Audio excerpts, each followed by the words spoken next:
significa resgatar a masculinidade? Boa essa pergunta sua. Pra gente falar de masculinidade, a gente tem que falar antes de tudo de Adão e sua omissão. Ou como escreveu o autor e pastor Larry Crabb, o silêncio de Adão. Nós, maçonaria, gostamos muito de comparar Adão e Davi. Davi, o rei Davi, cometeu ações tão graves quanto. Inclusive matou um homem inocente para poder transar em paz com a esposa dele. Porém, quando o rei Davi foi confrontado, ele assumiu. E quando Adão foi confrontado, ele não assumiu e sumiu da Bíblia. Não há um livro bíblico que Adão tenha escrito.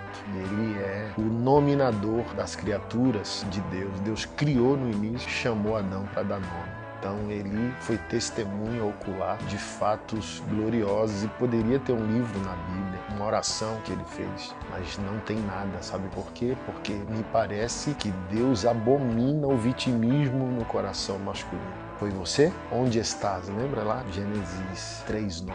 Onde estás? Não fui eu. Ali é destruída a masculinidade. E ali começa a necessidade de resgate, que é conduzir o homem a dar uma resposta a Deus. Por causa de Adão, o homem se encontra em dois extremos. Ou ele é um opressor, um machão, ou ele é um omissor, ele não resolve problema algum. Por isso também eu creio que a Bíblia diz lá em Tiago 1:27 que a verdadeira religião que Deus espera é ser santo, ser incontaminado do mundo, cuidar do órfão e da viúva em sua necessidade. E junta isso com a necessidade matrimonial, de uma expressão cristocêntrica de masculinidade, Efésios 5, verso 26, 27, 28, que o homem tem que amar a mulher como Cristo amou a igreja e se entregou por ela. Então, no casamento, o homem expressa o caráter de Cristo, uma masculinidade redentiva, e quando esse homem é um discípulo de Cristo, ele exerce sociologicamente a paternidade de Deus, cuidando do órfão, aquele que não tem pai, cuidando da viúva, aquela que não tem marido. E ele faz isso como um discípulo de Cristo, um membro da igreja. Então nisso se estrutura o que a gente chama de resgate da masculinidade bíblica. O homem voltar por centro de sua existência como um adorador, aceitar que é um discípulo de Cristo, e ele é responsável agora de evidenciar,